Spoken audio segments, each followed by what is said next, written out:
ngayong weekend. Kabiling natin sa ating linya ng komunikasyon ang dating kinatawan mula ho dyan sa Negros Oriental, Attorney Jacinto Jing Paras. Magandang umaga po sa inyo.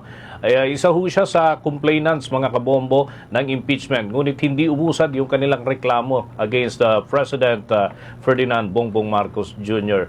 By the way, si Bombo Dennis Hamito po ito, and together with me, si Bombo Jaira Hangayo. Welcome to the program, Attorney. Ano na ho ang, reaction po ninyo doon sa naging takbo ng impeachment case? Dalawa ho ito, no, na nabasura agad-agad dyan sa level pa lamang ng Justice Committee laban dito kay Pangulong Ferdinand Bongbong Marcos Jr. Please go ahead po.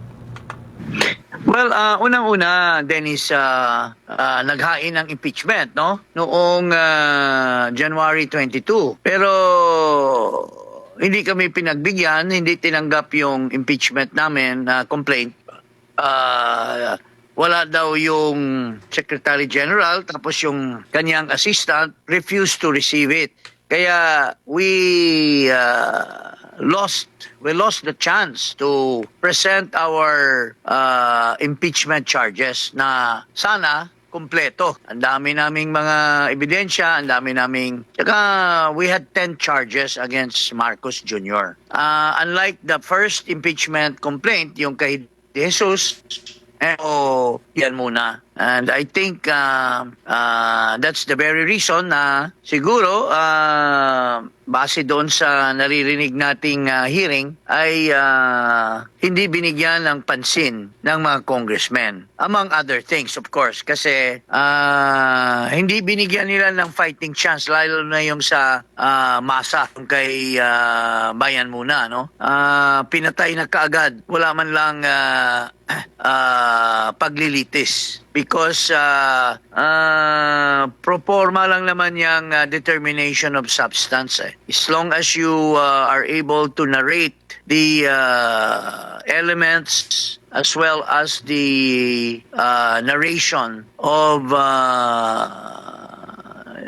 charges which points to the impeachable offense, dapat pinalusot yun. Pero mukhang talagang instructed yung mga members ng Congress. Napatayin na lang doon sa level na yan. Because, unang-una, Dennis, pagka nabulatlat kasi yung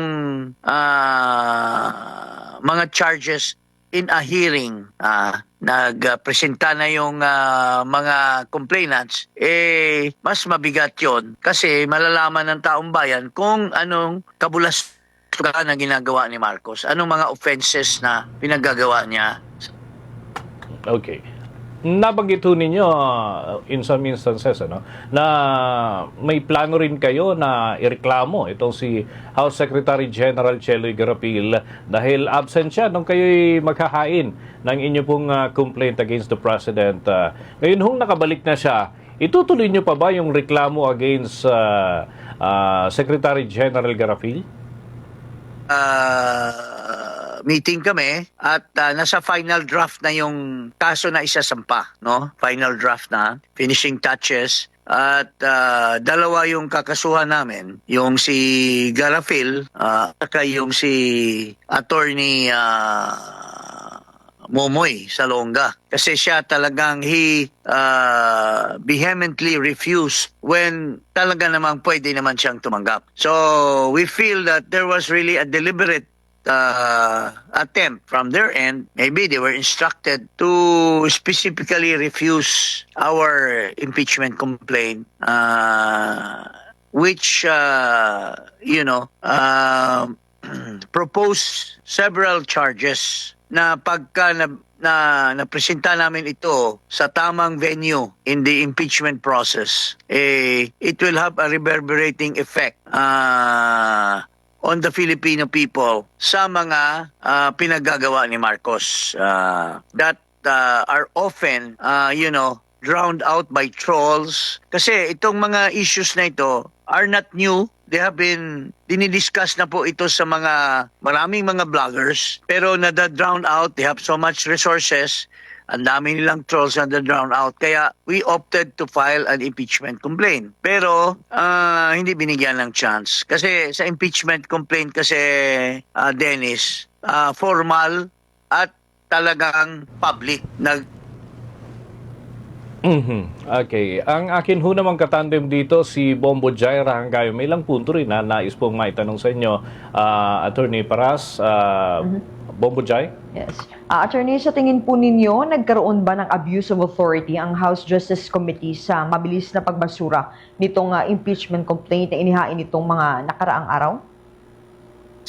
Kung kami ang ginawa noon, halimbawa, tinanggap yung impeachment namin at nagkarating doon sa Committee on Justice, we will not take it sitting down.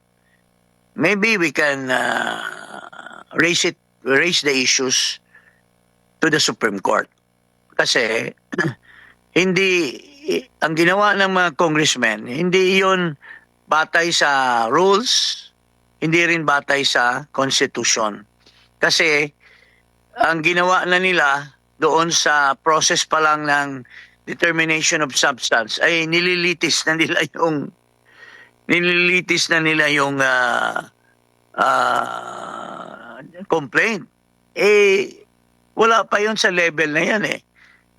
Magkakaroon ng formal hearing, dapat yon. At doon na nila tinatanong kung ano bang mga ebidensya, kung ano bang tulad nung kidnapping, inaakusa si Marcos ng kidnapping.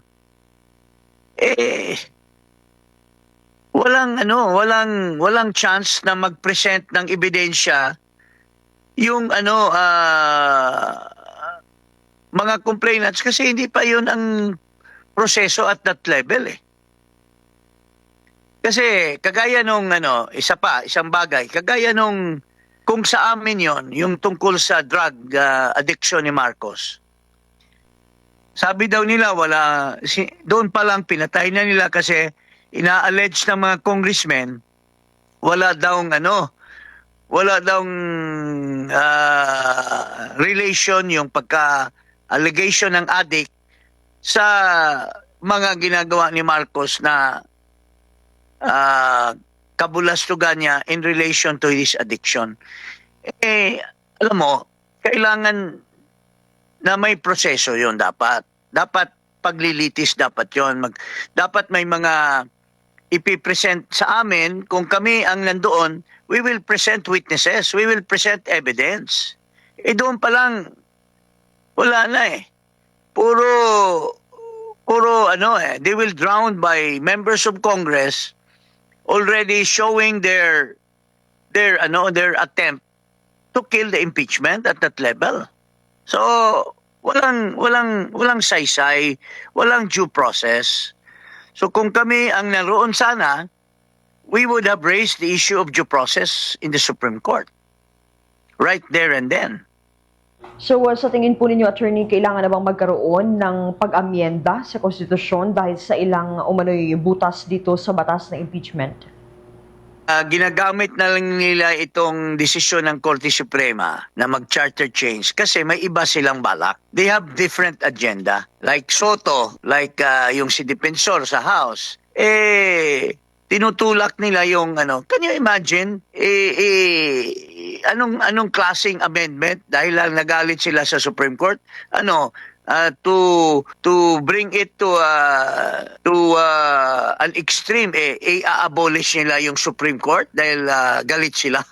Kaya gusto nila mag-charter change. Alam mo, balik tayo dito sa issue na tinatanong mo. Kung pa lang sa rules, dapat hindi muna nila tinuloy yung paglilitis or yung proseso ng impeachment kasi hindi nila inadjust yung kanilang rules doon sa desisyon ng Duterte versus House of Representatives. Magbago na yung proseso eh. Kaya nga yung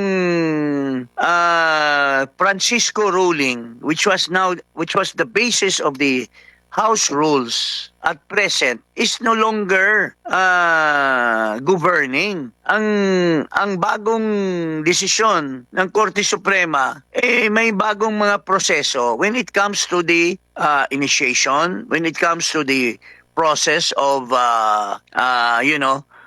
tinatawag nating paglilitis, hearing. Palating ina-uphold ng Korte Suprema or pinapairal nila yung due process. Dito walang due process Butuhan ng butuhan, made up na yung kanilang mind to kill the impeachment right there and then. So hindi ko alam kung itong Bayan Muna, baka hindi natin kasi alam kasi may nakita kaming pictures na si Boji D kasama yung mga members ng Bayan Muna nag-usap-usap.